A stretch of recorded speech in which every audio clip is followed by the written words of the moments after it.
What's up everyone, this is CyberKnight 8610, and today we have our Yugioh Arc-V episode 32 review for you guys.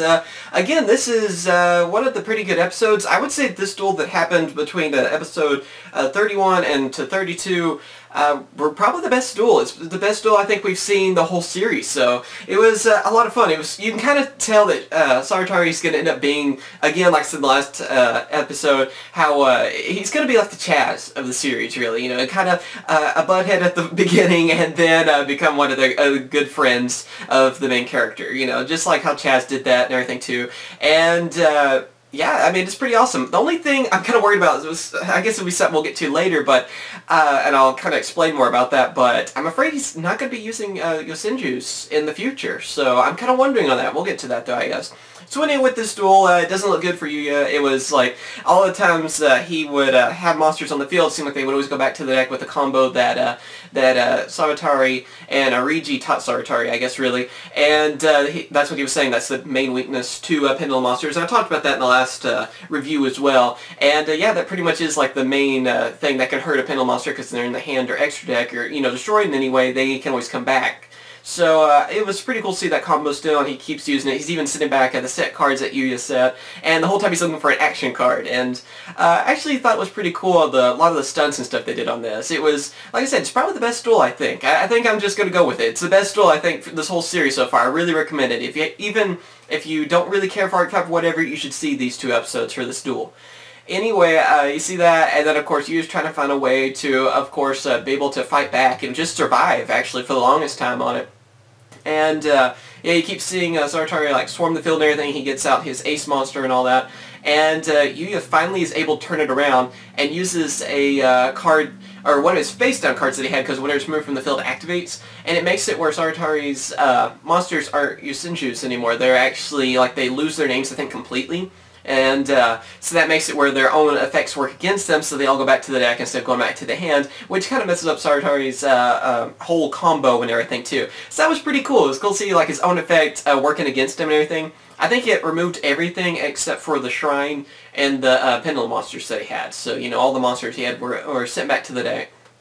And then you know, he's able to survive that a little bit longer for Yuya, and you can tell Sawatari then was able to, of course, you know, get a few of his monsters back. They swarm the field a lot anyway. They're Senju's, so they can swarm the field like crazy. So it was cool to see a lot of the different combos on that, and it just kind of keeps going back and forth for a little bit on that. Basically, whoever can summon any kind of monster they can, it seemed like, for a little bit. Both of them kind of neck and neck on that, which was cool. It was cool to see something like that.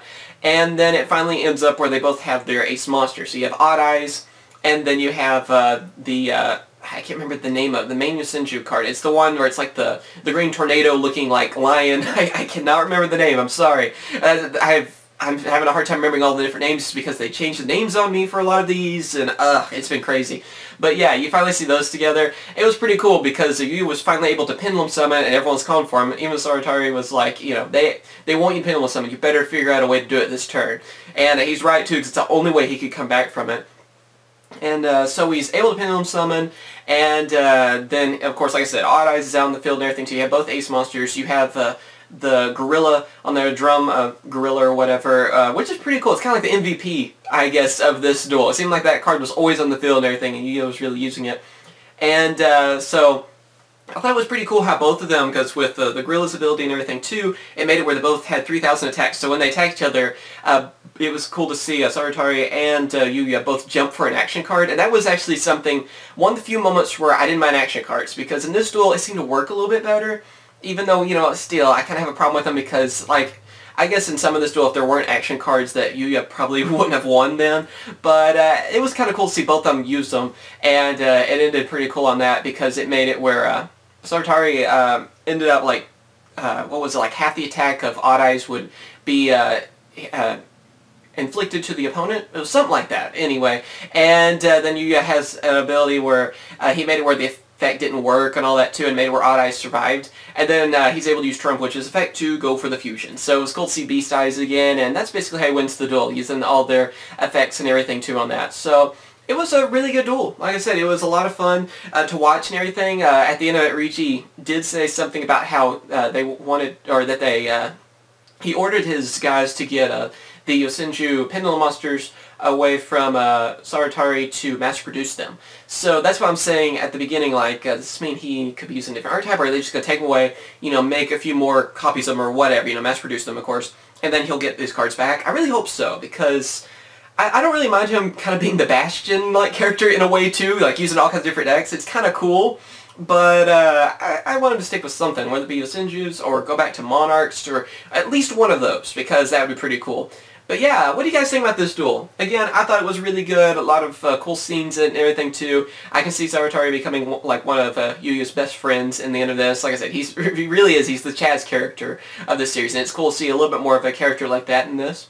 So, yeah, tell me what you guys thought on that. Can't wait to see Shun versus Sora. And, of course, having Heartland in the title of the next episode. So, a lot of theories going on with that. I assume that the alternate reality is going to be, you know, Zell, I guess, is the alternate reality or whatever, that, you know, all the bad stuff is happening.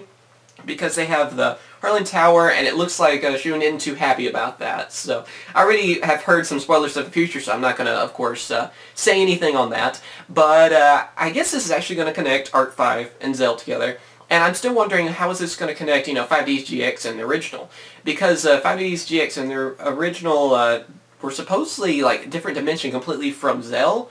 Or that's what I heard before, and then I guess now it's not the case. I'm not really sure what that leaves everything. Are they all the same dimension really in the end, or what's going on that? I'm kind of, can't wait to see. Of course, we still have the guy with the D-Will, that's like in the opening and everything too. You can see him again. So I'm kind of wondering what he's about, and I guess that's going to be how they're going to connect 5Ds. And I'm kind of wondering how they're going to connect GX in the original series a little bit more, like maybe show something a little bit more for them.